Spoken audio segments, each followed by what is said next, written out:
और मैंने फिर फैसल वसान को रिंग किया। मैंने कहा बड़े आपके बड़ों का तो ये तरीका नहीं था, ये अखलाक नहीं था। तो वो बड़ा माजरत खाना रवैया था और उन्होंने नहीं किया था। ये 2-4 बदमाश को इर्द गिर्द के अब ये देख रहे हैं पूरे सिंध में किस तरह से कारवां चल रहा है, तो ये बदमाशियां तो दिखाएंगे, पहले भी दिखाते रहे, जैसे टंडो मोहम्मद खान में दिखाया, बाकी जगहों पे।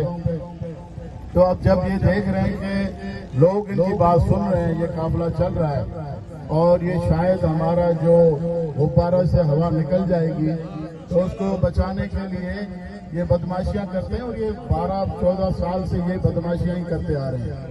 अगर इन बदमाशियों का मुंह देंगे, इनको लोग वोट नहीं देते, ये ठप्पे मार के नकली पेटियां भर के टीचरों के थ्रू, इनके थ्रू, इलेक्शन कमीशन के थ्रू, ये मैंडेट नहीं है इनके पास।